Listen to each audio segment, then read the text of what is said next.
주님의 은총과 은혜, 그분의 자비하심이 무한히 펼쳐지게 되시기를 축복합니다. 옆에 분들에게 우리 서로 인사하시겠습니다. 사랑합니다. 축복합니다. 우리 또 한번 서로 인사하시겠습니다. 주님의 십자가가 희망입니다. 십자가의 길이 사랑입니다. 할렐루야. 네, 감사합니다. 오늘 저는 유다와 가난한 자라는 제목으로 하나님의 말씀 전해드리고자 합니다. 오늘 우리가 읽은 말씀은 너무 잘 아는 말씀이죠. 이 사순절을 지나면서 꼭 한 번쯤 회자되는 이름이 있는데 바로 가롯 유다입니다. 우리가 아는 것처럼 배반의 키스를 통해서 예수님을 팔아먹었고 또 은 30에 예수님을 팔아먹고 결국은 비참하게 자기 생을 끝냈던 가롯 유다에 대한 이야기입니다. 오늘 다윗도 가롯 유다 같은 사람을 자기 삶에 두었습니다. 예수님의 식탁에 늘 참여하다가 예수님의 말씀을 듣다가 함께 웃다가 함께 즐거워하다가 결국은 예수님을 팔아먹었던 가롯 유다의 전 모델이 있었는데 누구냐면 바로 아히도벨이라고 하는 이 다윗의 신하 가운데 한 명이 있었습니다. 아히도벨이 그렇게 다윗을 따르다가 결국은 다윗을 배신하고 다윗을 죽이려 했다가 결국은 쫓겨나서 도망하여서 아히도벨도 역시 목을 매달아 죽게 되었던 이야기가 우리는 성경을 통해서 알고 있습니다. 이런 가까운 사람의 배신을 경험한 참담함을 다윗은 시편 55편 12절에 14절에 이렇게 기록해 놨습니다. 나를 책망하는 자는 원수가 아니라 원수일진데 내가 참았으리라. 나를 대하여 자기를 높이는 자는 나를 미워하는 자가 아니라 미워하는 자일진데 내가 그를 피하여 숨었으리라. 그는 곧 너로다. 나의 동료, 나의 친구요, 나의 가까운 친구로다. 우리가 같이 재미있게 의논하며 무리와 함께하며 하나님의 집 안에서 다녔도다. 이렇게 표현하고 있습니다. 그는 곧 너구나.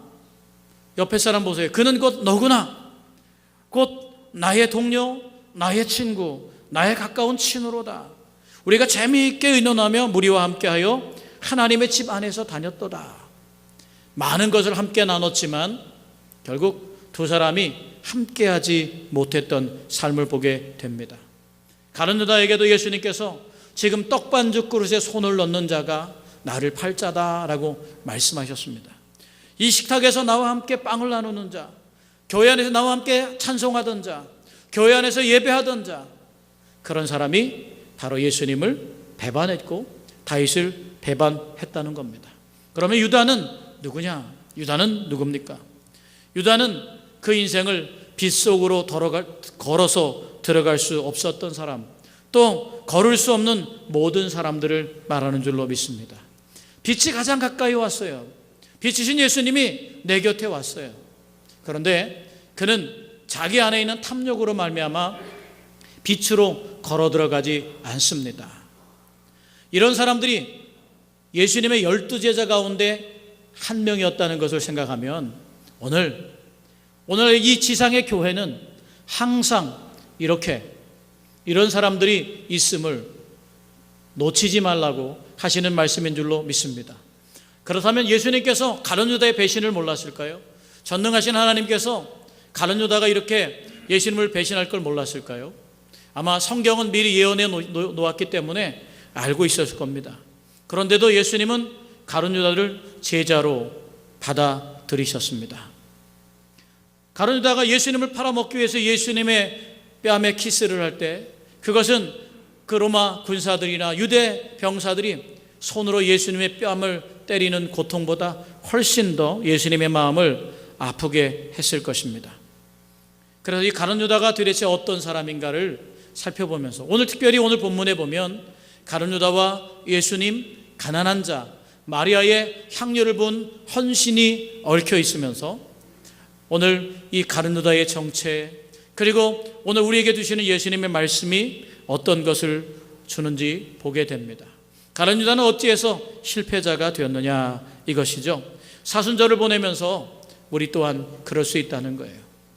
가룟 유다가 예수님께서 아시면서도 옆에 두었던 중요한 이유가 뭡니까? 우리로 하여금 빛에 가장 가까이 있으면서도 가룟 유다와 동일하게 그런 길을 걸어갈 수 있는 사람, 그게 바로 다윗이 말한 것처럼 그는 곧 너로다. 나의 동료, 나의 친구요, 바로 나의 가까운 친구로다. 그렇게 우리 자신을 살펴볼 수 있기를 바라는 주님의 마음인 줄로 믿습니다. 이 세상 끝날까지 우리 곁에 늘 실패자가 있어요. 그 실패자가 저와 여러분이 되지 않기를 축복합니다. 우리가 먼저 생각해 봐야 될 것은 첫 번째, 유다의 타락입니다. 유다의 타락은 어떻게 생긴 겁니까? 유다가 억울한 일을, 우리가 보통 배신할 때는 여러 가지 조건이 있지만 억울할 때 배신해요. 남에게 불평등하게 불공평하게 대접받을 때 배신합니다. 예수님께서 유다를 다른 제자들과 차별을 뒀기 때문에 배신했을까요? 아니면 유다가 정말 억울한 일을 당했을까요? 아니면 유다가 곤궁해서 돈이 필요해서 그랬을까요? 아마도 이런 유다에게 예수님은 돈을 맡겼습니다. 돈꾀를 맡겼음을 보게 됩니다. 돈꾀는 보통 믿을 만한 사람에게 맡겨놓는 것인데, 그런데 이 돈꾀를 유다에게 맡겼다고 하는 것은 여러 가지 관점에서 유다가 정직한 사람이라거나 혹은 다른 사람들에게 신뢰받는 사람이었을 것 같습니다.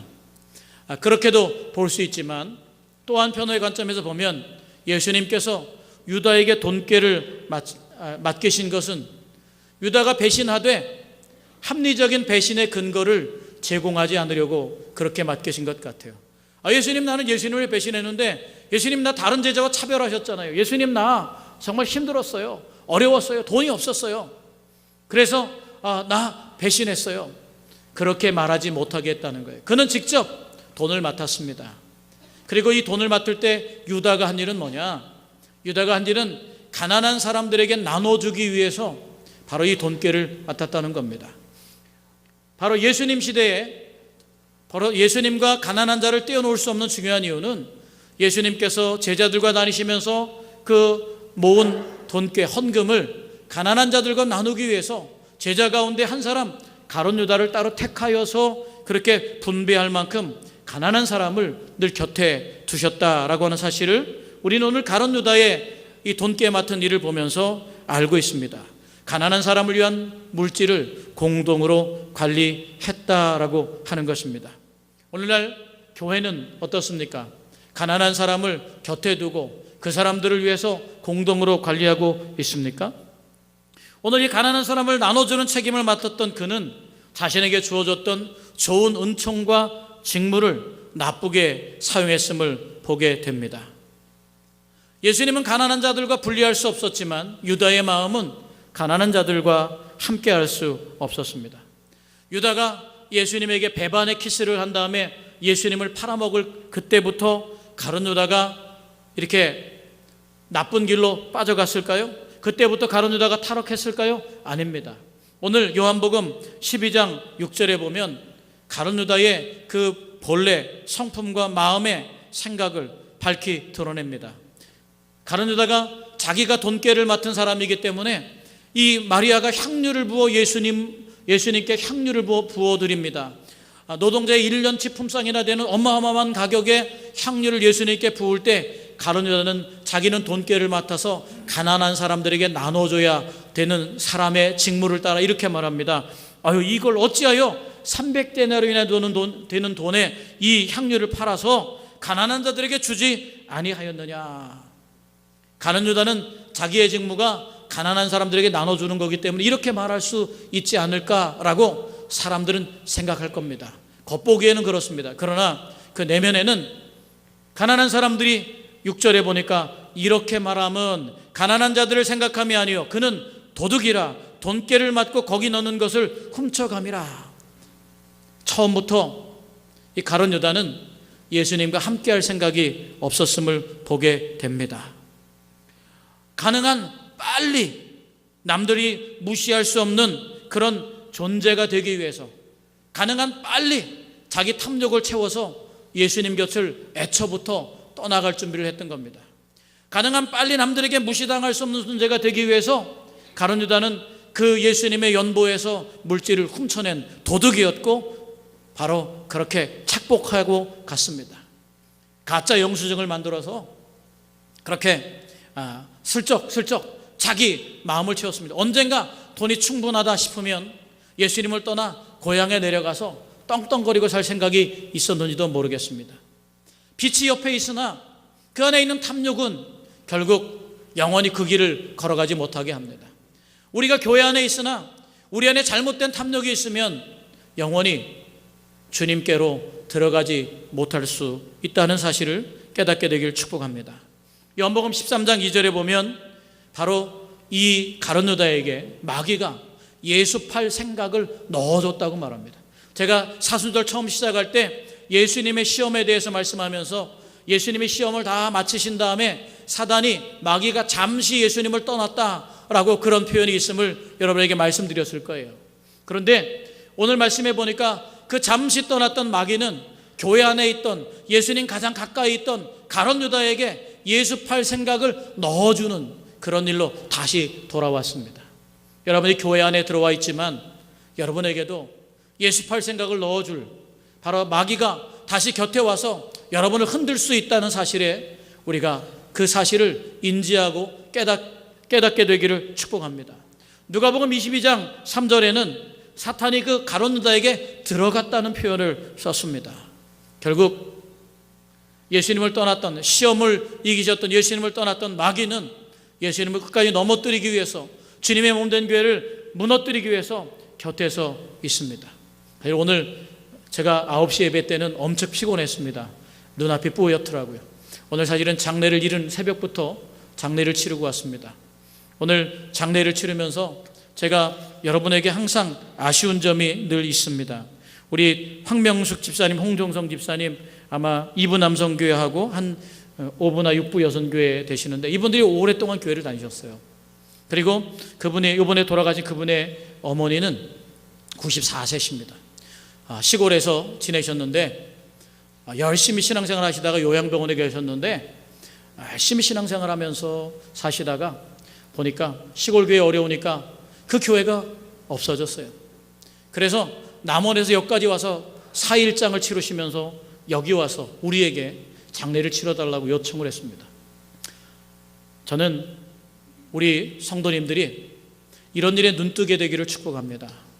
여러분, 누가 진짜 가난한 자입니까? 정말 가난한 사람은 누굽니까? 돈이 없는 사람만이 가난한 사람이 아닙니다. 이렇게 애타고 고통 중에 있고 아파하는 모든 사람이 가난한 사람인 걸 놓치지 않게 되기를 축복합니다. 이렇게 장례가 났을 때 보면 내가 아는 사람에게만 가요. 우리 선교회, 우리 속회에만 갑니다. 최소한 여러분이 그리스도인이라면 우리 성도 가운데 누군가 아픔을 당했다면 꼭 부조 안 하면 어떻습니까? 찾아가서 위로하고 격려하는 것, 그게 우리 삶에 꼭 필요한 줄로 믿습니다. 오늘 우리 마음에 어떤 생각이 들어와 있습니까? 세상과 똑같은 생각이 들어와 있지 않습니까? 사탄이 우리 속에 생각에 들어와서 나는 모르는 사람이야. 한 교회 안에서 그분이 오랫동안 다녀도 잘 모르죠. 교인이 많으니까 잘 모르죠. 1부 예배 드리는지 2부 예배 드리는지 3부 예배 드리는지 모르죠. 그러나 그럼에도 불구하고 우리 마음이 그분들을 향해 열려있게 되기를 축복합니다. 다른 일도 아니고 어려운 일을 겪어서 여러분이 열심히 달려왔으면 좋겠어요. 아는 사람 모르는 사람이 그렇게 중요합니까? 우리는 이 부분에 좀 약합니다. 여러분들께서 정말 믿음의 길을 온전히 걷게 되기를 축복합니다. 가룟 유다가 예수님과 함께 있었지만 예수님과 함께 할 수 없었던 이유는 탐욕입니다. 여러분들께서 교회 안에 있지만 남을 위로할 수 없는 마음, 모른다는 핑계로, 나와 관계없다는 핑계로 여러분들이 외면하는 것은 가룟 유다가 가졌던 탐욕과 동일한 마음의 본질인 것을 생각하게 되기를 축복합니다. 그 가운데에서도 여러분 생각해 보세요. 남원에 여기까지 왔는데 교육자들 몇 명, 또 우리 글로리아가 늘 감사한 게 이 이른 새벽에 가서 많지는 않은 일이지만 3분이 와서 또 이렇게 조가를 해 주셨습니다. 또 몇 분이 가주셨어요. 그분들께 참 감사하지만 여러분, 몇 사람 헌신해야 될 상조부만이 아니라 바로 여러분 모두가 같은 형제요 자매요, 온 교우가 내 가족으로 여기는 그런 적극적인 사랑의 마음을 갖게 되기를 축복합니다. 사랑의 경계는 없습니다. 우리도 모르는 사이에 사랑의 경계를 가지고 있다면 그건 우리를 이 한 몸 된 그리스도의 공동체로부터 멀리 떠나보내는 바로 타락한 본성, 바로 이 가룟 유다와 같은 탐욕의 마음이 우리에 있음을 깨닫게 되기를 축복합니다. 우리 삶에도 가룟 유다처럼 이런 탐욕이 일어나서 주체할 수 없는 마귀의 유혹에 빠질 수 있다는 사실을 깨닫게 되기를 축복합니다. 이 가룟 유다는 예수님을 배신할 때부터 타락한 게 아니라 이미 처음부터 그런 마음이었어요. 그는 도둑이라 돈꾀를 맡은 사람이라고 신랄하게 오늘 그의 본심을 드러내 줍니다. 가난한 자를 생각함이 아니요 그는 도둑이라 돈꾀를 맡고 거기 넣는 것을 훔쳐가미니라. 자기의 탐욕을 다 채우고 예수님 곁을 떠나서 그게 예수님 곁을 떠나는 게 그의 성공이었습니다.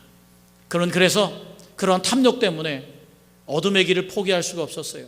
빛이신 예수님이 가장 가까이 왔는데도 포기할 수 없었습니다. 지금 우리 교회에도 내 옆에도 가룟 유다와 같은 비극적인 인물이 존재하게 될 것을 알려주시기 위해서 주님은 그 가룟 유다를 바로 예수님의 제자 가운데 받아준 줄로 믿습니다. 가룟 유다는 허비와 도둑질을 구분해내지 못했습니다. 거룩한 낭비를 허비라고 말하면서 마리아의 헌신을 비약했습니다. 오늘 사순절 십자가의 길을 주님이 가신 이유는 무엇이겠습니까? 바로 그 가난한 자를 돕기 위한 것인 줄로 믿습니다.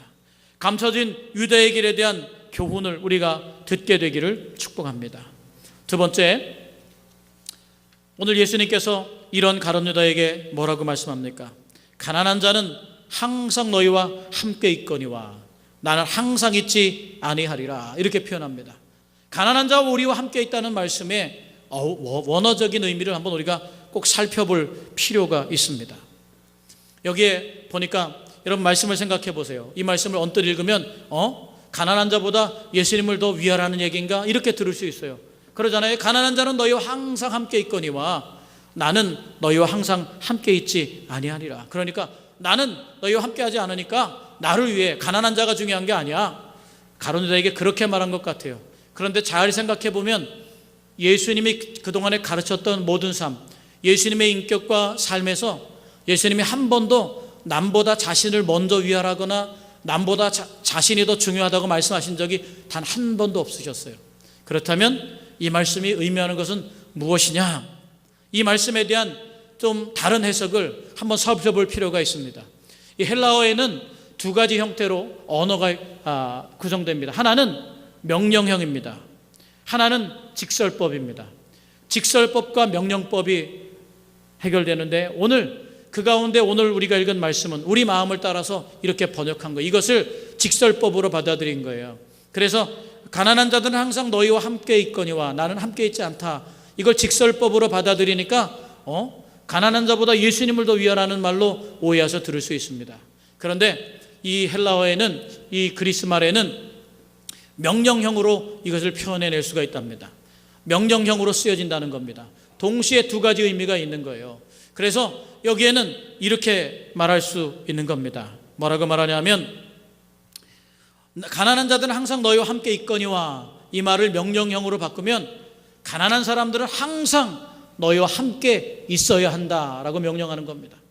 가난한 자들은 항상 너희와 함께 있어야 된다. 그러니까 가난한 자들을 항상 너희 곁에 두어라 라는 명령형으로 쓰여졌다는 겁니다. 그리고 또 다른 말로 하면 가난한 자들을 너희 무리 속에 두어라 라고 하는 겁니다. 오늘 이 말씀은 예수님을 가난한 자보다 먼저 섬기라는 뜻이 아니고 오늘 가난한 자를 위하는 이 말 속에 가난한 자들을 너희 속에 두라는 예수님의 명령으로 끝나는 거예요. 그리고 나는 이제 곧 떠나게 될 거다.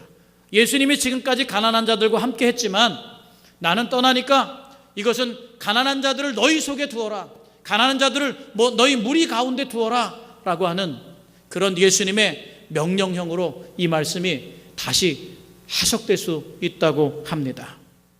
나는 항상 함께 있지 않지만 항상 가난한 사람들은 너희와 함께 있으니 너희 가운데, 교회 안에, 너희 삶 가운데 가난한 사람을 품고 있어라 라고 하는 뜻입니다. 여러분, 우리 교회는 가난한 사람을 품고 함께 지내고 있습니까? 예수님이 떠나면서 주는 위대한 위임의 명령이 여기에도 있습니다. 너는 가서 모든 족속으로 제자를 삼아 아버지와 아들과 성령의 이름으로 세례를 주고 내가 너에게 분부한 모든 것을 가르쳐 지키게 하라 라고 하는 명령과 동일하게 이 말씀을 명령형으로 해석한다면, 가난한 사람들을 너희 속에 둬라. 나는 떠나지만 내가 돌보았던 가난한 사람들을 너희 속에 품고 너희 안에 두어라고 하는 명령형으로 이 말씀을 볼 수 있다는 겁니다. 가난한 사람은 누굽니까? 가난한 사람, 미국의 데이터를 보면 미국의 카이로스 센터라는 곳에서 미국 사회를 평가했는데요, 미국 사회에 이 가난한 어린아이들, 빈곤에 속한 어린아이들이 4,650만 명이나 된다고 합니다. 우리나라 인구만큼 가난한 아이들이 많대요. 미국의 인구가 3억 5천 정도가 조금 넘는데 그 가운데 4,650만 명의 아이들이 빈곤이래요. 이 빈곤한 이유는 돈이 없어서가 아닙니다. 가정이 해체돼서 또 아이들이 이렇게 또 비행청소년이나 가출을 통해서 이렇게 떠나가고 있는 사회 전반적인 체제의 고통 때문에 가난한 자가 된 사람들이 있습니다.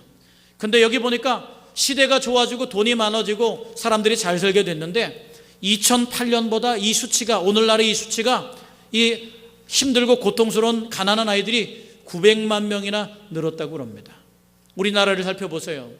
우리나라도 고통받는 아이들이 얼마나 많습니까? 시골에 가면 부모가 이혼하고 부모는 또 집을 나가고 홀로 된 할머니 밑에서 자라가는 아이들도 있습니다. 아니면 또 여러 가지 환경과 여건 때문에 함께 살지 못하는 가난한 아이들이 얼마든지 넘실거리는 걸 보게 됩니다. 세계에서 가장 좋은 미국 사회가 이렇게 가난한 사람들이 증가하고 있다는 거예요. 돈은 늘었는데 가난한 사람들이 증가하고 있다는 거예요.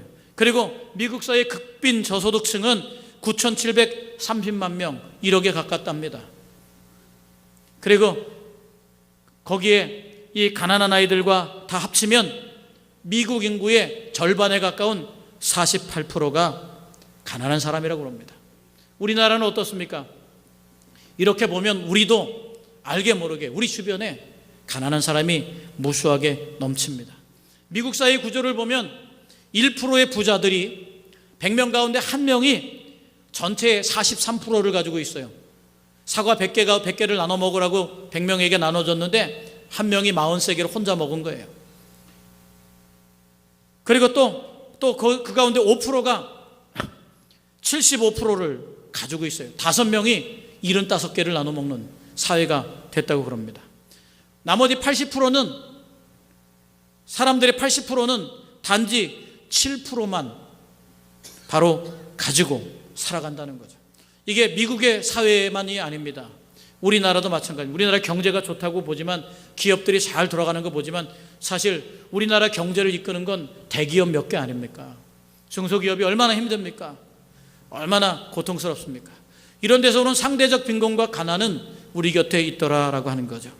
이 가난한 자는 항상 우리 가운데 살아갑니다. 그런데 예수님께서는 그 가난한 자를 너희 곁에 두라고 오늘 명령하고 계신 겁니다.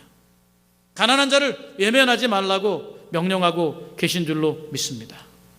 오늘 우리 주변에 가난한 자가 있습니다. 여러분, 오늘 고통받는 사람이 가난한 자입니다. 오늘 장례식을 치르는 비통한 사람이 가난한 사람입니다. 내일의 희망이 없이 의미 없이 인생을 허비하는 사람이 가난한 사람입니다. 심령이 가난한 자는 복이 있다고 말씀했습니다. 오늘 심령의 가난 외에 다른 삶의 여건들 속에서 소외받고 고통받고 아파하는 모든 사람이 바로 가난한 사람인 것을 생각하게 되기를 축복합니다. 가난한 사람을 너희 속에 두어라. 이게 예수님의 명령이었던 걸 보게 됩니다. 오늘 지금 또 마지막으로 오늘 이 말씀을 통해서 봐야 될 것은 이 순간에 예수님이 가난한 사람이었다는 겁니다. 오늘 마리아는 향유를 부어서 예수님의 장례를 준비하고 있습니다. 그런데 여기에 보니까 예수님께서 그런 마리아의 향유를 부은 사건을 통해서 가룟 유다는 300데나리온에 팔아서 가난한 자들에게 나눠줍시다 라고 할 때 가룟 유다는 보지 못한 게 있습니다. 그 순간 예수님이 가난한 자였다는 거예요. 왜 그렇습니까? 예수님이 지금 애통하게 죽음을 준비하고 있는 겁니다. 가만두어라, 그는 내 장례를 준비하고 있다고 말씀하고 있는 겁니다. 그는 가만두어라, 나의 장례해야 할 날을 위하여 그것을 간직하게 하라. 여기 보니까 이상한 표현이 있어요. 예수님이 그것을 간직하게 하래요. 이미 향료는 다 부어졌는데 뭘 간직하라는 걸까요? 이거는 물질을 간직하라는 게 아닙니다. 바로 가난한 자와 함께하는 예수님을 가난한 자로 바라보았던 마리아의 헌신을 간직하라는 것인 줄로 믿습니다. 그렇다면 오늘 교회가 간직해야 될 건 뭡니까? 가난한 자를 돌보는 그 예수님의 마음을 간직해야 될 줄로 믿습니다. 교회는 거룩한 낭비를 서심없이 드릴 수 있는 것인 줄로 믿습니다. 지금 마리아에게 죽으실 예수님은 처절하게 위로가 필요한 가난한 분이었던 겁니다.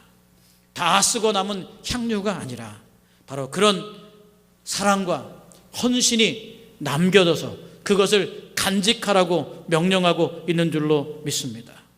오늘 예수님의 가난함을 보는 것, 그게 성경에 부합합니다. 마태복음 25장 34절에 40절에 보면 예수님은 그렇게 말씀하지 않습니까? 내가 줄일 때에 너희가 먹을 것을 주었고, 내가 목마를 때 너희가 마실 것을 주었다. 내가 나그네 되었을 때 너희가 영접하였고, 내가 헐벗었을 때 너희가 입혔다.